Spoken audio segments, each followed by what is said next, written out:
Yo, what's going on, guys? It's Scott here, and today we're going to be grading the Lakers' free agency signings. These grades will be determined based on the role they'll play and the price of the salary. They'll go in the chronological order of the announced agreements, which should provide an idea of what the Lakers' intentions were with the signing. Beginning with LeBron James, there's really no need to break this down because this signing is an A+.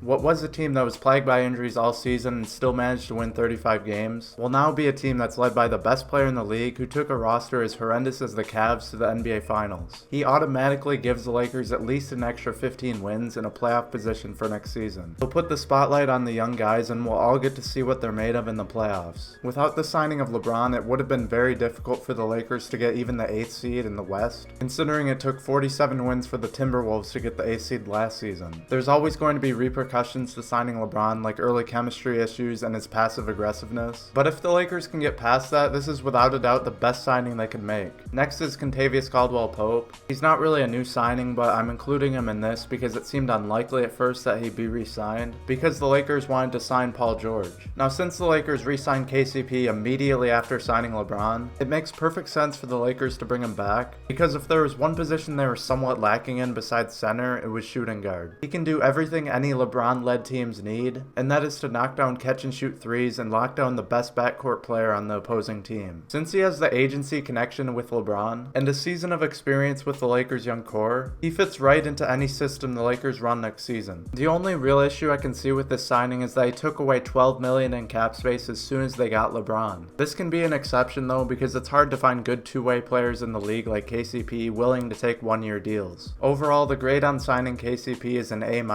About an hour after the announcements of LeBron and KCP, the Lakers agreed to a $4.5 million room exception deal with Lance Stephenson. Now, from this perspective, because it was reported that LeBron asked Lance to join him on the Lakers, it was a signing to build off of LeBron's foundation. The theme this offseason was to add tough-minded players that could also make plays for themselves, and while he is a near-perfect representation of that, the fit is still a bit strange. Of course, his shooting is an issue, but the Lakers have plenty of shooting. It's more so because they added him just an hour after signing KCP, and the Lakers also have Josh Hart to play shooting guard. Of course, Lance can also play the 3, but it seemed really early to use the room exception on another shooting guard when a backup point guard and center were still needed. However, since the rest of the roster got sorted out, this signing is okay because his salary is cheap and he provides extra depth, so with that, I'll give this signing a C+.